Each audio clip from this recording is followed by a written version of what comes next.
시편 8편 말씀을 함께 읽겠습니다. 여호와 우리 주여, 주의 이름이 온 땅에 어찌 그리 아름다운지요. 주의 영광이 하늘을 덮었나이다. 주의 대적으로 말미암아 어린 아이들과 젖먹이들의 입으로 권능을 세우시며 이는 원수들과 보복자들을 잠잠하게 하려 하심이니이다. 주의 손가락으로 만드신 주의 하늘과 주께서 베풀어 두신 달과 별들을 내가 보니 사람이 무엇이기에 주께서 그를 생각하시며 인자가 무엇이기에 주께서 그를 돌보시나이까. 그를 하나님보다 조금 못하게 하시고 영화와 종기로 관을 씌우시었나이다. 주의 손으로 만드신 것을 다스리게 하시고 만물을 그의 발 아래에 두셨으니 곧 모든 소와 양과 들짐승이며 공중의 새와 바다의 물고기와 바닷길에 다니는 것이니이다. 여호와 우리 주여, 주의 이름이 온 땅에 어찌 그리 아름다운지요. 아멘. 오늘도 주님의 은혜가 가득하기를 진심으로 축복합니다. 피조 세계의 그 아름다움을 또 장엄함을 찬양하는 그런 노래입니다. 우리는 자연이라는 말보다는 피조 세계라 이렇게 표현을 합니다. 자연, 그럼 스스로 저절로 있었다 이런 표현이기 때문에 이 세상의 모든 것들은 저절로 있어진 것들이 아니라 하나님이 창조하신 피조물이지요. 창조 세계라 아니면 피조물이라 이렇게 표현할 수 있습니다. 그 피조 세계의 아름다움과 장엄함을 보고 하나님 앞에 무릎을 꿇고 경배하는 다윗의 모습을 볼 수가 있습니다. 다윗의 시라 인도자를 따라 기쁨에 맞춘 노래라 그렇습니다. 예배 시간에 인도자가 먼저 앞에서 이끄는 대로 함께 노래했던 그런 시인데 이 깃딧이라는 이 표현이 뭔지는 정확하게 알 수가 없습니다. 이게 악기 이름인지 아니 무슨 리듬인지 잘 알 수는 없습니다만은 아무튼 하나님의 그 아름다움과 또 장엄함을 위대함을 노래하는 그런 시입니다. 아마 다윗이 어린 시절에는 목동이었기 때문에 양을 치면서 이제 밤에 이렇게 누워서 하늘을 볼 때에 하늘의 달과 별들의 그 아름다움, 그 장엄함, 그런 걸 보고 하나님의 그 위대하심을 많이 느꼈던 것 같아요. 도시에서는 지금은 그런 밤하늘의 아름다운 별들을 보는 것이 쉽지 않습니다만은 저 시골만 가서 이렇게 하늘을 보면은 참 아름답죠. 밤하늘의 별들이 얼마나 초롱초롱 빛나는지 모릅니다. 그 아름다운 밤하늘을 보고 또 들에 핀 꽃들과 풀과 나무와 이런 피조물들을 볼 때에 그 피조물의 아름다움보다는 물론 그것도 아름답지만 하나님의 위대하심, 하나님의 위엄을 느낄 수 있었던 것이죠. 그래서 다윗은 이 땅 어디에서든지 무엇을 보든지 하나님의 높고 위대하심을 바라보고 고백하고 찬양하는 그런 믿음의 사람이었습니다. 여호와 우리 주여, 주의 이름이 온 땅에 어찌 그리 아름다운지요. 주의 영광이 하늘을 덮었나이다. 피조 세계의 그 아름다움을 증거하면서 동시에 그것들을 창조하시고 다스리시는 하나님의 위엄을 찬양하는 모습입니다. 우리가 산 위에 올라가서 요즘 아직 멀었습니다만은 가을 산을 올라가서 아름다운 단풍을 보고도 와 멋지다, 야 대단하다 이렇게 감탄만 하는 것이 아니라 우리 믿는 사람들은 하나님을 찬양하죠. 하나님의 솜씨가 위대합니다. 하나님의 그 능력이 대단하십니다. 하나님을 찬양합니다. 산꼭대기에 올라가서 야호 이것만 외치고 내려오는 것이 아니라 할렐루야 하나님을 찬양합니다. 이 아름다운 세상을 만드신 하나님을 찬양합니다. 밤하늘을 보고 굳이 밤까지 갈 것도 없어요. 낮에 요즘 같은 이 가을 날씨에 얼마나 아름답습니까? 하늘을 바라볼 때에 참 이 구름도 예쁘고 그 푸른 하늘도 멋있고 참 그 석양은 더 멋있고 얼마나 멋있습니까? 그걸 보고는 야 멋있다 막 스마트폰 들이대고 사진 찍는 게 아니라 하나님의 그 놀라운 솜씨와 능력을 찬양하는, 그게 우리 믿는 사람들의 모습이죠. 다윗의 모습이 그렇습니다. 어린 아이와 젖먹이들까지도 그 입술로 주님의 위엄을 찬양합니다. 주께서는 원수와 복수하는 무리를 꺾으시고 주께 맞서는 자들을 막아낼 튼튼한 요새를 세우셨습니다. 가장 연약한 어린 아이들, 이제 막 젖먹는 그 어린 아이들의 입술을 통해서도 하나님의 그 영광과 위엄을 나타낸다는 것입니다. 예수님께서 예루살렘 입성할 때 나귀 타고 들어가실 때에 어린 아이들, 젖먹이들이 호산나 호산나 하면서 주님을 찬양했던 그런 말씀이 있는데, 어린 아이들조차도 하나님의 그 높고 위대하심을 찬양한다. 그런데 그걸, 그 아름다운 창조 세계를 보고 인정하지 않고 하나님의 그 높고 위대하심을 찬양하지 않고 대적하는 자들이 있다. 원수와 복수하는 무리를 꺾으시고 그랬습니다. 또 주의 손가락으로 만드신 주의 하늘과 주께서 베풀어 두신 달과 별들을 내가 보니, 주의 손가락으로 만드신 주의 하늘과 또 달과 별들을 내가 본다. 이 말씀을 가지고 아니 주께서 말씀으로 창조하셨지 무슨 손가락으로 창조했냐고 따지면 또 곤란해요. 이거는 시적인 표현입니다. 다윗이 볼 때에 하늘의 그 아름다운 달과 별들이 마치 어떤 작가가 화가가 손가락으로 그림을 그리듯이 그렇게 하늘의 달과 별들을 풀어놓았다. 그런 시적인 표현이죠. 시적인 표현을 갖다가 이건 뭔가 다윗이 착각하는 것 같다고, 손가락으로 만든 게 아닌데 그러면서 트집 잡을 필요는 없습니다.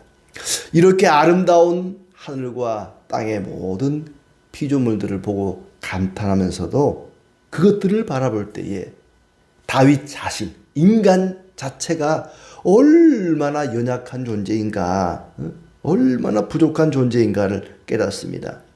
4절 말씀에 사람이 무엇이기에, 사람이 뭐라고 주께서 이 사람을 기억해 주십니까? 이렇게까지 생각해 주신단 말입니까?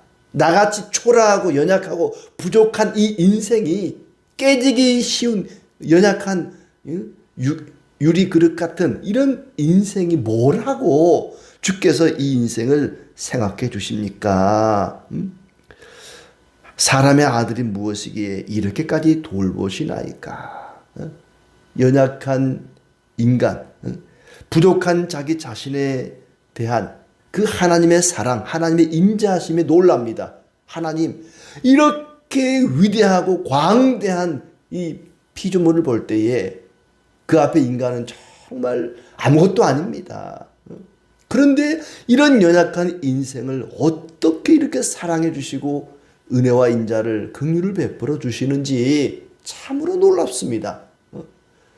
그러니까 우리가 그 피조 세계를 보면 커다란 몇천 년 된 나무, 큰 산, 바위, 널따란 또 강이나 바다 이런 걸 볼 때 감탄을 하죠. 그런데 우리 인간 자체, 인간의 내 모습 자체를 볼 때도 참 대단하죠. 인간의 그 신체 구조, 사람이 숨쉬고 말을 하고 생각하고 모든 이 혈액이 돌아가면서 인간이 움직이는 이 모든 것들을 창조하신 그 하나님, 인간 자체를 볼 때도 참 하나님 대단하시다. 우리가 눈으로 보는 사람 밖에 다른 피조물들을 볼 때도 하나님의 그 위대하심을 생각할 수 있지만 인간 자신을, 인간을 하나님 형상대로 지으시고 모든 다스리는 권세를 주신 그 하나님을 생각할 때도 얼마나 하나님의 그 인자하심과 자비로우심이 대단한가를 생각할 수가 있습니다. 주께서 사람을 하나님보다 조금 못하게 지으시고 영화와 존귀로 관을 씌우셨나이다. 아주 미미하고 부족하고 연약한 인간을 존귀와 권위로 관을 씌우셨다. 인간에게 존귀와 권위를 부여하셨습니다. 하나님께서 사람을 하나님의 형상대로 창조하시고 사람으로 하여금 온 땅을 다스리라. 창세기 보면은 땅을 다스리고 정복하라 그랬습니다. 이 피조 세계를 우리 마음대로 가지고 뭐 훼손하든지 너희들이 알아서 해라 이런 얘기가 아니죠. 청지기의 역할을 맡겨주셨습니다. 주의 손으로 만드신 것을 사람이 다스리게 하시고 모든 것을 사람의 발 아래 두셨습니다. 크고 작은 온갖 짐승과 공중의 새와 바다의 물고기와 바닷길로 다니는 모든 이런 물고기들까지도 하나님이 사람의 발 아래에 두셨습니다. 그게 대단하다는 거죠. 사람이 뭐라고 짐승들을 다스리게 했다. 바다의 물고기들을 다스리게 했다. 바다의 물고기뿐만 아니라 육지를 뛰어다니는 이 짐승들이 얼마나 빠른지 모릅니다. 사람과 달리기를 해가지고 사람보다 빠른 짐승들은 대단히 많습니다. 그런데 사람이 그 짐승을 다스린단 말이죠. 죄로 인해서 더 이상 다스림이 깨져버리긴 했지만은 원래는 모든 동물들이 다 사람의 다스림 안에 있었던 것이죠. 지금도 바다의 물고기들은 물길을 압니다. 물길을. 바다의 물고기가 그냥 대충 아무렇게나 헤엄치고 다니는 게 아니라 다 물길이 있단 말이죠. 물길을 따라 다녀요. 그런데 사람은 그 물길을 알고 사람보다 대단히 빠른 그 물고기를 잡아먹는단 말이죠. 그게 얼마나 대단하냐. 바다 속에서 물길을 알고 빠르게 다니는 물고기도 대단하지만 그걸 잡아먹는 인간은 얼마나 더 대단하냐. 만약에 하나님이 그걸 허락하지 않았더라면 우리는 맛있는 고등어를 맛볼 수 없었을 것입니다. 맛있는 생선도 먹을 수 없고 소고기도 먹을 수 없고 사람이 그것들을 다스리고 또 먹을 수 있도록 하나님이 사람에게 특별한 권위와 은혜를 주셨단 말이죠. 이 피조 세계도 대단하지만 아주 빠르게 헤엄쳐 다니는 물고기를 만드신 하나님도 대단하지만 그걸 사람이 먹고 살 수 있도록 다스리게 하신 것도 참 대단하시다. 다윗이 볼 때는 이 하나님의 위엄과 또 그 아름다움과 영광을 찬양하지 않을 수가 없었던 것입니다. 여호와 우리 주여, 주의 이름이 온 땅에 어찌 그리 아름다운지요. 온 땅을 보면서 하늘을 보면서 바다를 보면서 하나님의 아름다움을 찬양하지 않을 수가 없었단 말입니다. 이 피조 세계를 보면서 창조주를 느끼고 그 창조주를 경배하는 것이 성도의 마땅한 본분입니다. 창조 세계를 보고 이 피조물을 경배하는 것, 그 우상 숭배하는 자들의 모습입니다. 하나님을 모르는 자들, 하나님을 알지 못하는 사람은 그 피조 세계 아름다움을 보고 그것들 앞에 무릎을 꿇습니다. 바다에 고기를 잡는 사람들은 용왕님 그러면서 용왕을 섬기고 산에 가서 산신령을 섬기고 어떤 바위를 보고 그 바위 앞에 절을 하고 큰 나무를 보고 나무 앞에 무슨 음식 차려놓고 절을 하고 피조 세계를 하늘의 해를 섬기고 달과 별들을 섬기고 왜 하나님께서 창세기 1장 1절에 태초에 하나님이 천지를 창조하셨느니라 라고 말씀하시는가. 애굽에서 막 나온 이스라엘 백성들은 모든 이 피조 세계를 신으로 섬겼습니다. 하늘의 해와 달과 별과 강에 있는 모든 물고기와 날아다니는 것들과 짐승들을 신으로 섬겼단 말이에요. 그러나 하나님께서 그들에게 말합니다. 그것들은 모두 하나님의 피조물에 불과하다. 애굽에서 너희가 신으로 섬겼던 그것들은 신이 아니라 피조물에 불과하다. 그 피조물보다 너희가 더 위에 있다. 하나님 다음에 너희가 있고 인간 그 밑에 이 피조물이 있는 것이다. 그것들을 신으로 섬길 것이 아니라 너희가 다스려야 할 것들이다. 인간이 얼마나 존귀한 존재인가를 이야기하는 것이 창세기 1장입니다. 그것부터 선언하고 하나님 말씀이 시작되는 것이죠. 그 창세기 1장을 시로 풀어 쓴 것이 바로 시편 8편이죠. 태초에 하나님이 천지를 어떻게 창조하셨는지 6일 동안 창조하시고 마지막 날 사람 창조하고 이런 것들을 시로 풀어낸 것이 이 오늘 본 말씀이라고 할 수 있습니다. 모든 것이 하나님의 피조물이다. 들에 피어있는 꽃 한 송이도 풀 한 포기도 바다의 작은 아주 그 생명체, 송사리 한 마리도 모두가 다 하나님의 피조물이다. 우리는 그것들을 보고 야, 참 멋있다, 아름답다, 예쁘다 이렇게만 느낄 것이 아니라 하나님을 찬양하는 단계까지 나아가야 됩니다. 살랑살랑 불어오는 아침 저녁으로 얼마나 바람이 선선합니까? 이 가을 바람을 느끼면서도 해가 지는 저녁 노을을 보면서도 하나님의 높고 위대하심을 찬양하는 그런 성도로 살아가야 될 것입니다. 짐승들은, 네 발 가진 짐승들은 땅만 바라보고 살아가죠. 그러나 인간은 두 발로 직립보행을 하도록 하나님 창조하셨습니다. 하늘도 바라보며 살라는 것이죠. 짐승들은 땅만 바라보지만 너는 인간이다. 하늘을 바라보며 살아라. 하나님을 바라보게 창조하셨습니다. 하늘을 바라보게 창조하신 것이죠.